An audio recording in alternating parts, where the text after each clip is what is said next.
وما خلقت الجن والإنس إلا ليعبدون আল্লাহ রাব্বুল আলামিন বলেন, এরে দুনিয়ার সব মানুষ আর জিন জাতি, তোদেরকে আমি আল্লাহ তাআলা বানাইছি শুধুই আমার ইবাদত করার জন্য। কেন বানাইছে বলেন? ইবাদত করার জন্য। আল্লাহ তাআলা বলেন, এরে দুনিয়ার মানুষ এবং জিন জাতি, তোদেরকে আমি আল্লাহ তাআলা বানাইলাম শুধুই দেখার জন্য কে কত সুন্দর আমল করতে পারো, কার ইবাদত কত সুন্দর, এটা দেখার জন্যই আমি আল্লাহ তাআলা তোমারে বানাইছি। এই যে মসজিদ বানাইছে, এই মসজিদ বানানোর পিছনে একটা উদ্দেশ্য আছে। মাদ্রাসা বানাইছে, মাদ্রাসা বানানোর পিছনে একটা উদ্দেশ্য আছে। মাহফিল করানোর জন্য প্যান্ডেল সাজায়, প্যান্ডেল সাজানোর পিছনে একটা উদ্দেশ্য আছে। এই যে মিম্বরটা বানাইছে, এই মিম্বর বানানোর পিছনে একটা উদ্দেশ্য আছে। আছে নাকি নাই? আল্লাহ তাআলা বলেন, এরে বান্দা, আমি আল্লাহ তাআলাও তোরে বানাইছি একটা উদ্দেশ্য লয়া। কেন বানাইছে? একটা উদ্দেশ্য লয়া বানাইছে। মসজিদ বানাইছে, মসজিদে মানুষ এসে ইবাদত করবে, মানুষ কোরআন তেলাওয়াত করবে, জিকির আজগার করবে। মসজিদে আইসা মানুষ নামাজ পড়বে, এজন্য মসজিদ বানাইছে। মাদ্রাসা কেন বানাইছে? মাদ্রাসা এজন্য বানাইছে। মাদ্রাসার মধ্যে মানুষ পড়াশোনা করবে, হাফিজে কোরআন হবে, আলেম হবে, দিনদার হবে, এজন্য মাদ্রাসা বানাইছে। ওয়াজ করার জন্য প্যান্ডেল বানাই। প্যান্ডেল কেন বানাইছে? প্যান্ডেল এজন্যই বানাইছে। ওই প্যান্ডেলের মধ্যে, ওয়াজের মধ্যে বক্তারা আলোচনা করবে, আর প্যান্ডেলের মধ্যে মানুষ বৈশা বৈশা শুনবে, এজন্য ওই প্যান্ডেল বানাইছে। মিম্বর কেন বানাইছে? মিম্বরের মধ্যে হুজুররা বৈশা খুতবা দিবে, জুম্মার বয়ান করবে, এজন্য মিম্বর বানাইছে। আল্লাহ তাআলা বলেন, বান্দারে আমিও তোরে বানাইছি একটা উদ্দেশ্য লয়া। উদ্দেশ্যটা হইল, ওমা খালাকুতুল জিন্না ওয়াল ইনসা ইল্লা লিয়াবুদুন। আল্লাহ তাআলা বলেন, এরে দুনিয়ার মানুষ, এরে দুনিয়ার জিন জাতি, তোরে আর জিন জাতিরে বানাইছি শুধুই দেখার জন্য কে কত সুন্দর ইবাদত করতে পারো। আল্লাযী খালাকাল মাউতা ওয়াল হায়াতা লিয়াবলুয়াকুম আইয়ুকুম আহসানু আমালা।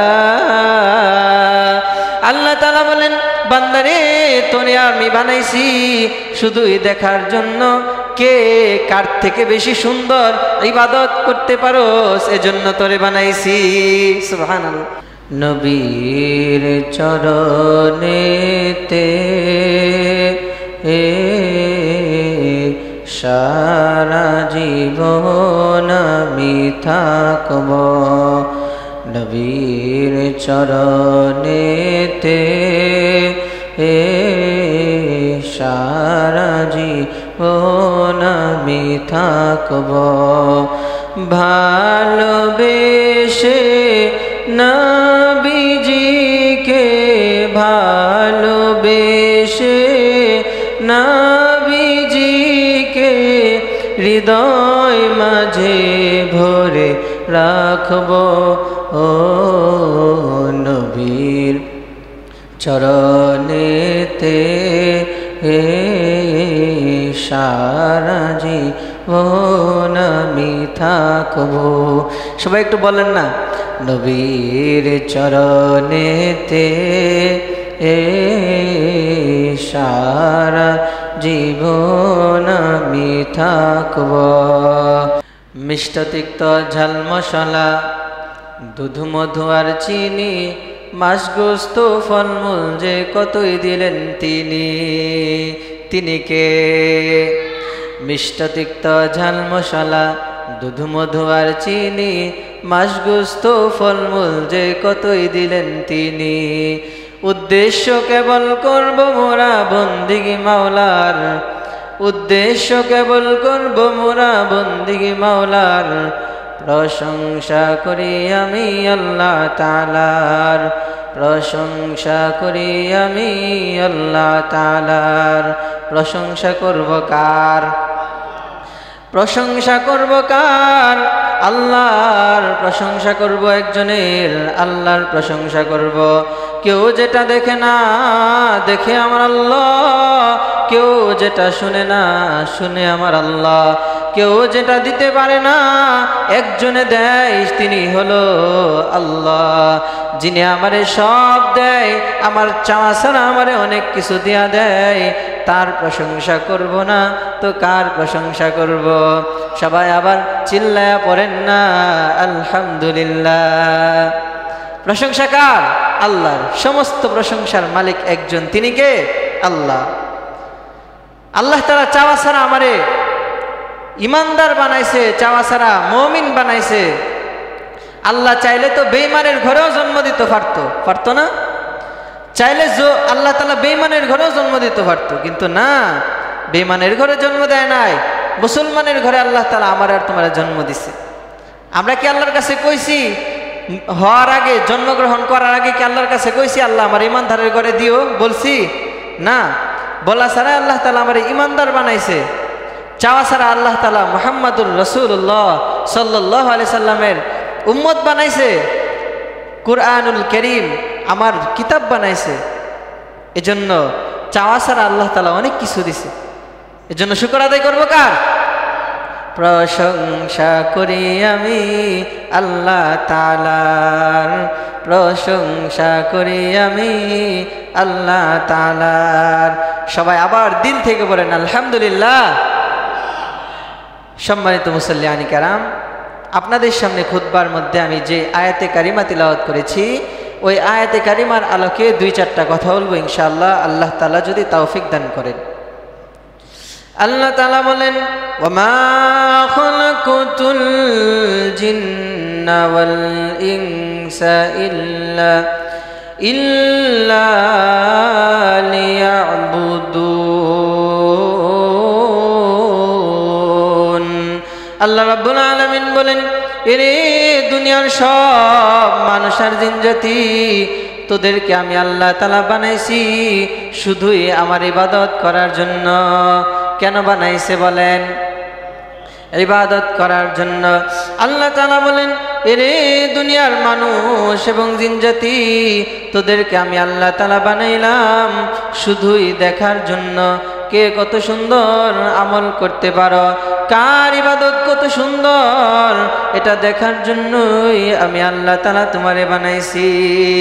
এই যে মসজিদ বানাইছে, এই মসজিদ বানানোর পিছনে একটা উদ্দেশ্য আছে। মাদ্রাসা বানাইছে, মাদ্রাসা বানানোর পিছনে একটা উদ্দেশ্য আছে।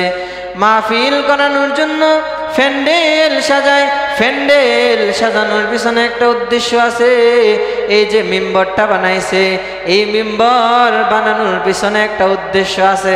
আছে নাকি নাই?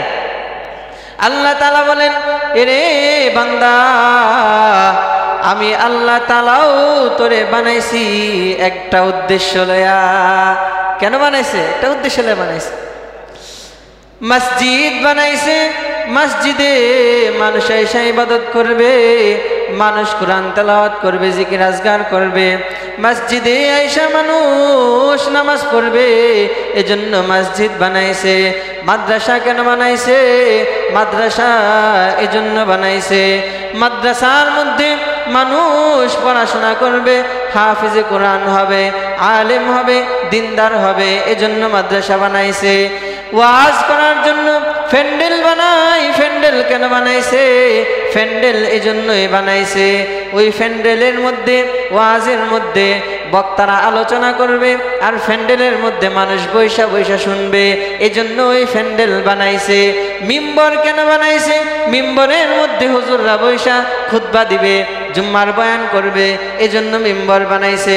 আল্লাহ তাআলা বলেন, বান্দারে আমিও তোরে বানাইছি একটা উদ্দেশ্য লয়া।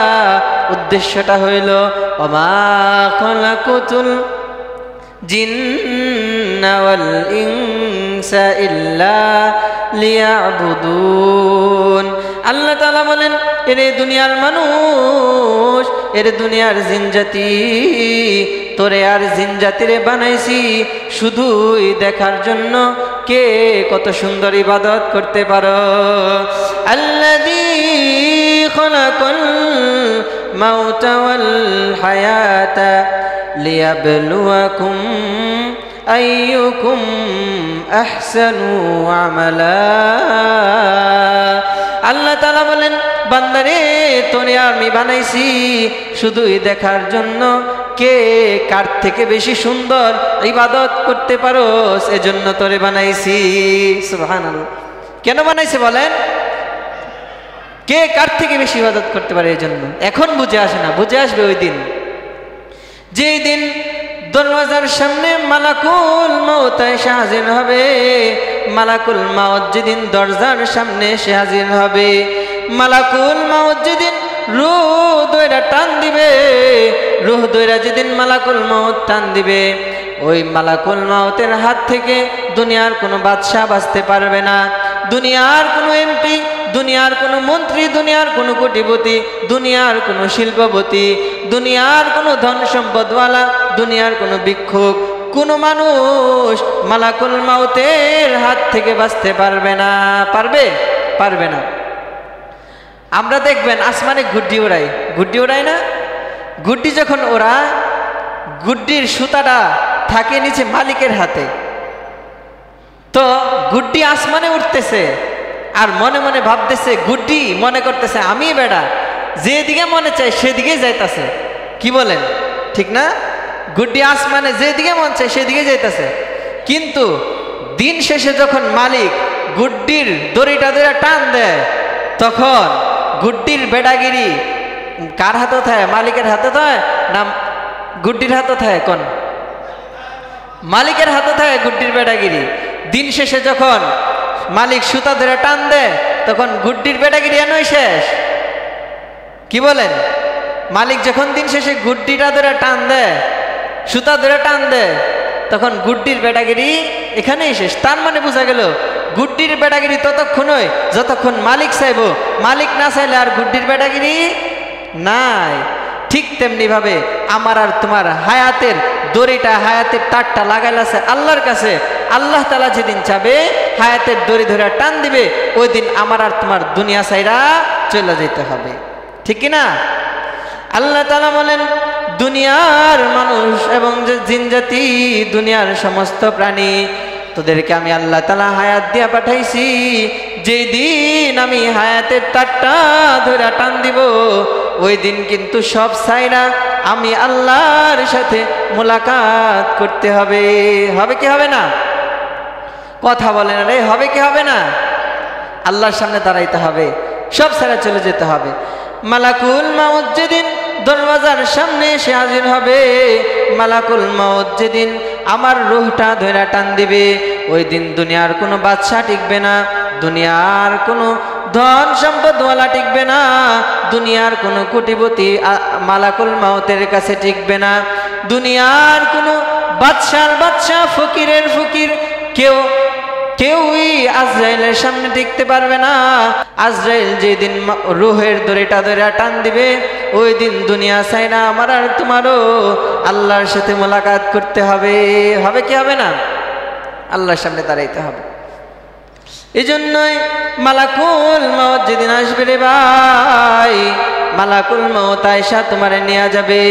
মালাকুল মউত যেদিন দরওয়াজার সামনে হাজির হবে, আমার বউ বাচ্চা, স্ত্রী, সন্তান, সন্ততি, ধন সম্পদ সব ফালায়া রাইখা আমার আল্লাহর সামনে গিয়া দাঁড়াইতে হবে।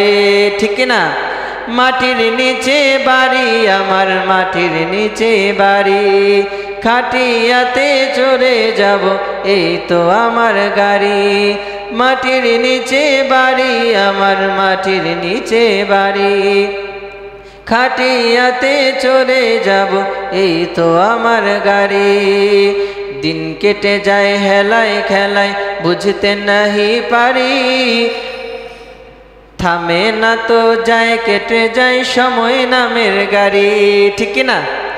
দিন কেটে যায় হেলায় খেলায় বুঝতে নাহি পারি, যায় কেটে যায় থামে না তো যায় কেটে যায় সময় নামের গাড়ি। কেউ জানে না আসবে কখন চলে যাওয়ার চিঠি, কেউ জানে না আসবে কখন চলে যাওয়ার চিঠি। মাটির নিচে বাড়ি আমার মাটির নিচে বাড়ি, খাটিয়াতে চড়ে যাব এই তো আমার গাড়ি। মাটির নিচে বাড়ি আমার মাটির নিচে বাড়ি, খাটিয়াতে চড়ে যাব এই তো আমার গাড়ি, ঠিক কিনা? মাটির নিচে বাড়ি, খাটিয়াতে চড়ে যেতে হবে। এই 4 চাকার 4 পায়ার এই খাটের মধ্যে চইরা অন্ধকার কবরে যেতে হবে। একটা মানুষ দুনিয়ায় অনেক কিছু করছে, অনেক ধন সম্পদ জমাইছে, লক্ষ কোটি টাকা দিয়া বাড়ি বানছে। মালাকুল মাউত আয়েশা বলবে না তুই এত কষ্ট করে বাড়ি বানছস, তুই এই ঘরের মধ্যে আর 2টা দিন থাইকা যা? মালিক বলবে না। মালাকুল মাউত যখন আসবে তোমার রোটা লয়া আল্লাহর কাছে চলে যাবে। যাবে কি না? যাবে। আমি যখন দুনিয়া থেকে চিরবিদায় নেব, 2 চোখ যেদিন বন্ধ হবে, তুমি 30-40 হাজার টাকা দিয়া ঘরের মধ্যে খাট কিনছ, দামি এক খাট সাজাইছো। 30,000-40 হাজার টাকা দিয়া ঘরের মধ্যে খাট পালন সাজাইছো। যখন 2টা চোখ বন্ধ হবে রে ভাই, মানুষরা তোমারে ধরিয়া ধরিয়া এই 30-40 হাজার খাটের থেকে নামায়া ফ্লোরের মধ্যে চাটাই বিছায়া শুয়াই দিবে, ঠিক কিনা? যখন আমি যাব মারা অন্ধকার কবরে আমার যাইতে হবে, যখন 2 চোখ বন্ধ হবে, আমাকে আমার দামি খাট, আমি কামাই কইরা টাকা জমায়া দামি খাট বানাইছি, দামি খাট কিনছি, ওই খাটের মধ্যে আমারে রাখবে না। চোখ যখন বন্ধ হবে ওই খাট থেকে নামায়া আমারে চাটাইয়ের মধ্যে শোয়া দিবে।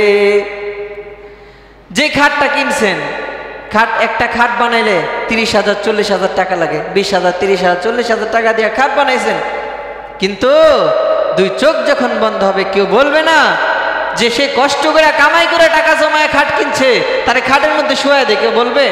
বলবে না। চোখ বন্ধ হয়েছে আর এই খাট থেকে নামায়া নিচে ফ্লোরের মধ্যে চাটাইয়ের মধ্যে শোয়া দিবে। কি বলেন, ঠিক না? এরকমই তো হইতেছে। তো ভাই, দুনিয়ার কিসের লোভে পয়না মালিক রে ভুলতেছো, কিসের আশায় পয়না আল্লাহ রে ভুলতেছো? যখন 2 চোখ বন্ধ হবে, মালাকুল মাউত যেদিন হাজির হবে রে ভাই, তোমার কোটি টাকার সম্পদ, তুমি কোটি কোটি টাকার মালিক, তুমি এমপি, তুমি মন্ত্রী, তোমাকে মালাকুল মাউত চিনবে না। তোমার সামনে মালাকুল মাউত আইসা তোমার রূহ ধইরা টান দিয়া তোমারে নিয়ে যাবে। মানুষ যখন মারা যায় প্রথমেই তার নামটা দুনিয়া থেকে উঠে যায়, তারে আর তার নামে কেউ ডাকে না, তারে ডাকে লাশ। কি নামে ডাকে? লাশ। যখন মানুষ মারা যায় কেউ বলে না এই মুখ মানুষ মারা গেছে, কেউ বলে না, কেউ বলে না মানিক মিয়াই কই, কেউ কইব লাশ কোথায়, লাশ কই, লাশ দেখাও। লাশের কথা বলে সর্বপ্রথমেই বান্দার নামটা দুনিয়া থেকে উঠে যাবে। মানুষ গিয়া লাশ খুঁজবে, কেউ দৌড়ায়া যাবে বাজারে কাফনের কাপড় আনার জন্য, আবার কেউ দৌড়ায়া যাবে বাঁশের জারে বাঁশ কাটার জন্য, কেউ দৌড়ায়া যাবে বাজারে চাটাই আনার জন্য, আবার কেউ যাবে গোরস্থানে, কেউ যাবে গোরস্থানে কবর খোঁড়ার জন্য, ঠিক কিনা? জানি না রে ভাই, কার কার জানি কাফনের কাপড় টেলার্সের দোকানে চলে আসছে, কার জানি কবরের বাঁশটা বাঁশের জারের মধ্যে ধুল খাইতেছে। জানি না রে ভাই, কার কবরের মাটি জানি অপেক্ষা করতেছে কখন তুমি আমার বুকে আসবা। মানুষটা যখন মারা যায় কেউ রাখার চিন্তা করে না।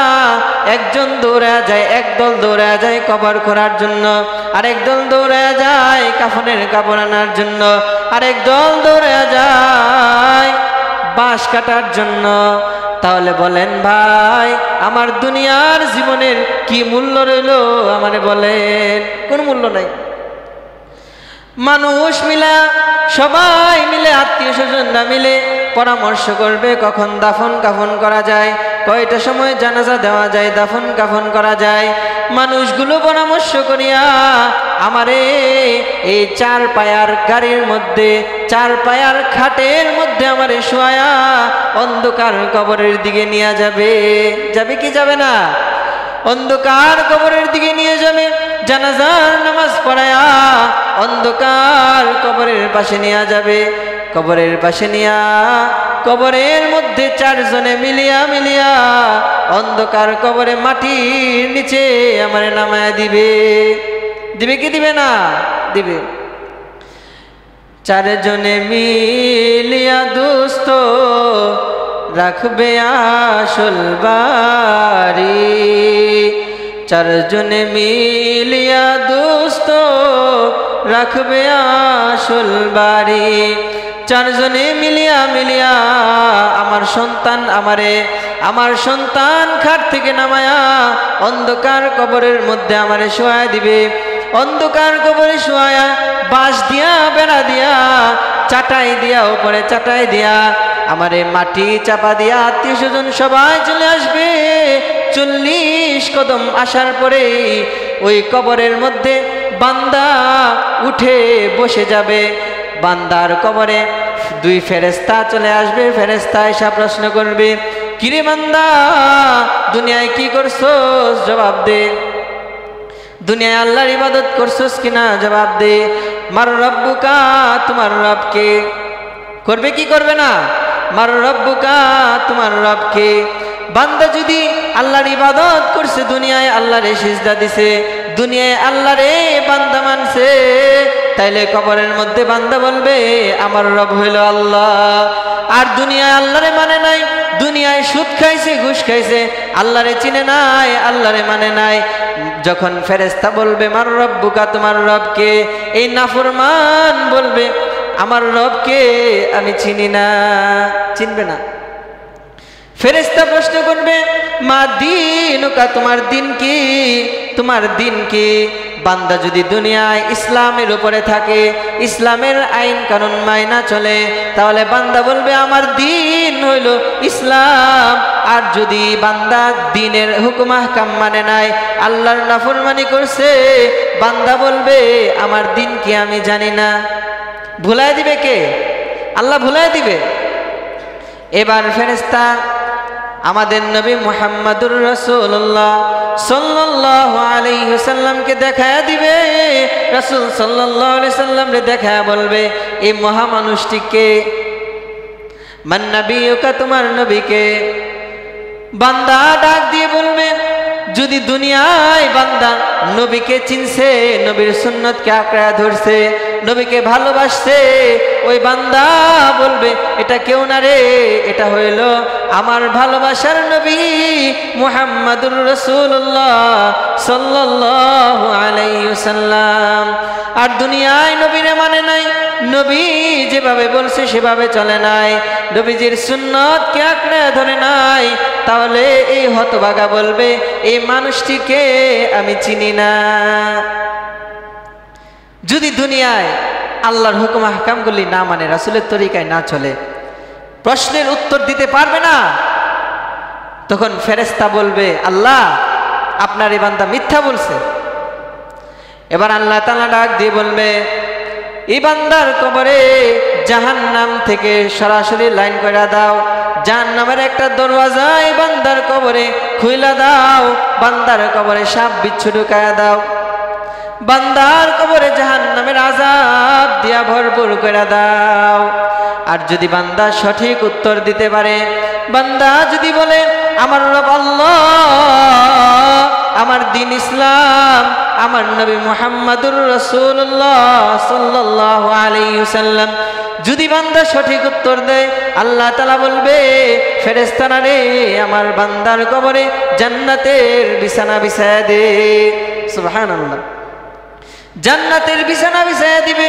জান্নাতের বিছানা পাইয়া বান্দা কবরের মধ্যে এক ঘুম দিবে, এক ঘুমে কিয়ামত কায়েম হয়ে যাবে। সুবহানাল্লাহ। কিয়ামতের সময় ফেরেশতারা আয়েশা বান্দারে কবরের মধ্যে ডাকবে, কিরে বান্দা, আল্লাহর বান্দা উঠ। আল্লাহর বান্দা উঠবে, উঠা বলবে মাত্র ঘুমিয়েছিলাম, কেন আমারে ডাক দিলি? ফেরেশতা ডাক দিয়ে বলবে না রে বান্দা, না না না, তুই এখন ঘুমাস নাই, তুই মৃত্যুর পরে যে ঘুমাইছিলি এখন কিয়ামত কায়েম হয়ে গেছে, হাজার হাজার বছর ধরে তুই ঘুমাইতাছস। সুবহানাল্লাহ।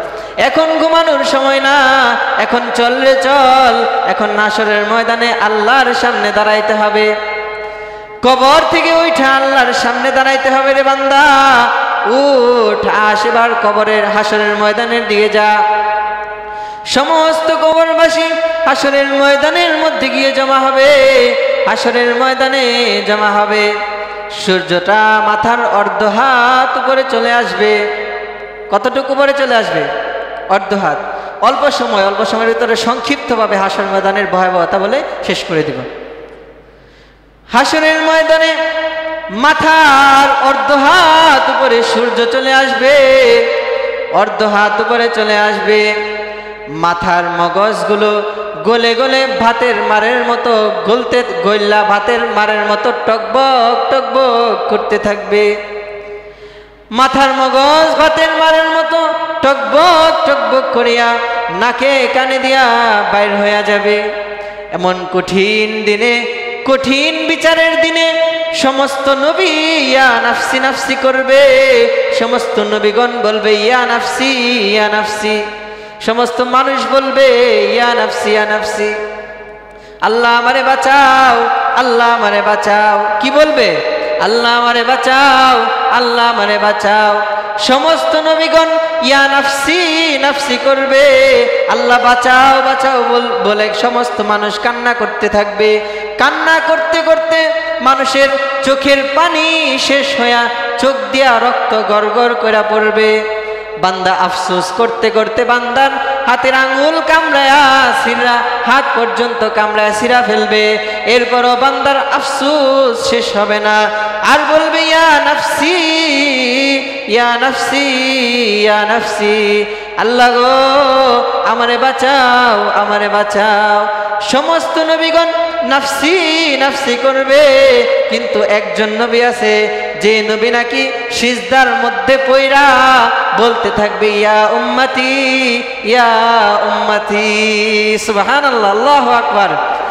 এক নবী বলবে ইয়া উম্মতি ইয়া উম্মতি। আল্লাহ তাআলা বলবে ইয়া রাসূলুল্লাহ ইয়া হাবিবাল্লাহ গো, সবাই নাফসি নাফসি করতেছে, আপনি মাথা উঠান, মাথা উঠান। আপনি আর উম্মতি উম্মতি কইরেন না, আপনার উম্মতগুলো লইয়া আপনি জান্নাতের দিকে রওনা হন। সুবহানাল্লাহ। তখন আল্লাহ রাসূল সাল্লাল্লাহু আলাইহি ওয়াসাল্লাম মাথা উঠাবে, উঠায়া বলবে মালিক, দুনিয়ায় সারা জীবন কান্না করছি উম্মতের লাইগা, এখনো কান্না করি উম্মতের লাইগা, আমার উম্মত ছাড়া আমি জান্নাতে যাব না। সুবহানাল্লাহ। ওই নবীর উম্মত কে? আমরা না? ওই নবীর উম্মত আমরা, কিন্তু এর মধ্যে আসল আর নকল আছে। এর মধ্যেও কি আসল আর নকল আছে? আসলটি আর নকলটি আসেনি। আসল টাকা লইয়া বাজারে গেলে যত মন কিনা লইয়া তারবেন, নকল টাকা লইয়া যদি বাজারে যান কি আনতারবেন? কোন কিছু আনতারতেন না। আর আল্লাহর রাসূলের উম্মত, খাঁটি উম্মত যে হবে, আসল উম্মত যে হবে, তাকে চিনিয়া চিনিয়া আল্লাহ রাসূল লইয়া জান্নাতের মধ্যে হাসতে হাসতে জান্নাতে চলে যাবে। আর যারা নাকি রাসূলকে মানে নাই, দুনিয়ায় রাসূলের অনুসরণ করে নাই, আল্লাহরে মানে নাই, সিজদা দেয় নাই, রুকু করে নাই, আল্লাহ তাআলার তাসবিহ পড়ে নাই, আল্লাহর হুকুম মানে নাই, রাসূলের তরিকায় চলে নাই, ওই বান্দাগুলো হবে নকল। ওই নকল উম্মতদেরকে আল্লাহ রাসূল নিবে না, আসল উম্মতদেরকে লইয়া আল্লাহ রাসূল জান্নাতের দিকে রওনা হবে। এই হলো হাশরের ময়দানের করুণ কাহিনী। হাশরের ময়দানে কারা রাসূল সাল্লাল্লাহু আলাইহি ওয়াসাল্লামের শাফায়াত পাবে? যারা দুনিয়াতে আল্লাহর হুকুম মানছে, রাসূলের তরিকায় চলছে, যারা দুনিয়ায় ইবাদত করছে, তাদেরকে আল্লাহ রাসূল শাফায়াত করে জান্নাতে নিয়ে যাবে। যারা দুনিয়াতে কি করছে বলেন? ইবাদত করছে। ওই যে কথা জাগাত গেছেনি, কি বলছিলাম? মা খালাকুতুল জিন্না ওয়াল ইনসা ইল্লা লিয়াবুদুন। এরে দুনিয়ার মানুষ, তোরে আর জিনকে বানাইছি শুধুই আমার ইবাদত করার লাইগা। কিসের জন্য বানাইছে? ইবাদত করার জন্য বানাইছি। যদি ইবাদত করে রাসূলের তরিকায় চলে, ওই মানুষটারে আল্লাহ রাসূল সাল্লাল্লাহু আলাইহি ওয়াসাল্লাম চিহ্নিত করিয়া জান্নাতের মধ্যে নিয়ে যাবে। সুবহানাল্লাহ। এজন্য ওই জান্নাতে যাইতে চায় কি চায় না? রাসূলের সুপারিশ পাইতে চায় কি চায় না? রাসূলের সুপারিশ যদি পাইতে চায়, আল্লাহকে যদি পাইতে চায়, আল্লাহর জান্নাত যদি পাইতে চায়, রাসূলুল্লাহ সাল্লাল্লাহু আলাইহি সাল্লামের সুপারিশ যদি পাইতে চায়, তাহলে আজ থেকে 1 নাম্বার করণীয় আল্লাহর হুকুম মানতে হবে, 2 নাম্বার রাসূলের তরিকায় চলতে হবে। আল্লাহর হুকুম মানতে হবে, রাসূলের তরিকায় চলতে হবে। এই 2 গুণ অর্জন করেন, ঈমান বানান, আমল বানান, ইনশাআল্লাহ রাসূল সাল্লাল্লাহু আলাইহি সাল্লামের শাফাআত পায়া হাসতে হাসতে জান্নাতে চলে যাবেন। আল্লাহ তাআলা আমাদের সকলকে যে কথাগুলো বললাম এবং শুনলাম, আল্লাহ তাআলা আমল করার তৌফিক দান করেন। আল্লাহ তাআলা আমাদের সকলকে আল্লাহর ইবাদত করনেওয়ালা বান্দাদের মধ্যে শামিল করে দেন। আল্লাহ তাআলা 5 ওয়াক্ত নামাজ গুরুত্ব সহকারে আদায় করার তৌফিক দান করেন।